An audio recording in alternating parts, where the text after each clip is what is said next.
I don't know how to say hello, but hello everyone and happy Friday. Today, obviously, if you watched my previous video or you follow me on Instagram or any of my other socials, you know that Gizmo, my kitten, has passed away. I also wanted to make a video for him in memory. I found Gizmo underneath a church building. Gizmo was just a very skinny, cold, and little itty bitty kitten when I found him. He was 100% a feral kitty.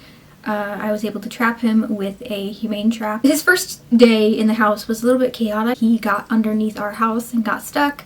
Someone had to be called in to get him out. He made the first day very exciting. Gizmo at first was very cautious. He did not like to be touched. He was scared of every little thing. He did not trust humans. Because of this, I tried to approach him in a very slow way. I tried to take our steps very slowly with getting to know him and getting him to trust me. The journey was very slow. It took about a month and a half, but day by day, he was making small improvements here and there. He slowly started to begin playing. He was kneading. He was becoming more trusting. Even if he didn't let you touch him, he was trusting of your presence, I guess I should say. And slowly I was beginning to see his personality come out, which is very exciting. Because I was the one who was mainly taming him, we did have a bond that grew each and every day. It took about a month and a half before I was actually able to pet him, and the petting was just very small. It was just the back of one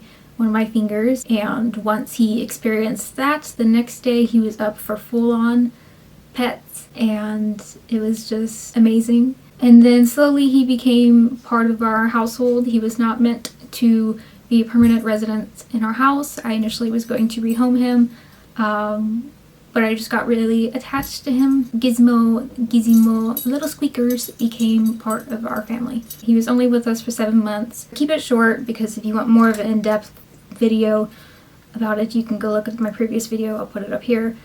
About exactly what happened, but Gizmo had some food allergies and I had to put him on a limited ingredient diet, so I went with Tiki Cat Digestion, and this food unfortunately caused him and his brother Felix to have urinary problems.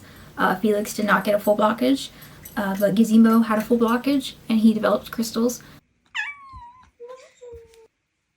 I know.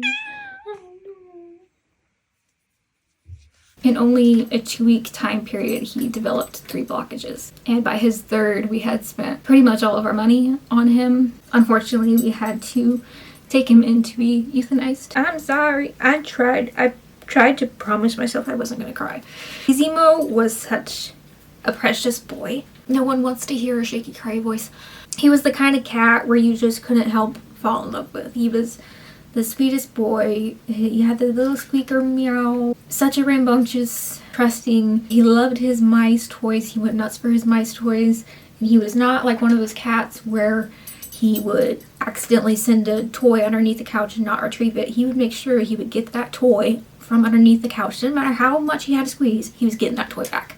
He was not losing his toys. Some people look at black animals and think they're unlucky, they're evil. And I honestly can't believe that that's still a thing that happens. He was the sweetest. He was in no way evil. He was in no way unlucky. He was so lucky that we found him off the streets in the freezing cold, brought him a home, gave him food, gave him shelter, and he eventually learned how to be loved and to trust others. Gizmo taught me a lot about patience and not only gaining his trust, but me learning having to trust him as well. And I'm just so forever thankful and so lucky that I was able to spend those 7 months with Gizmo.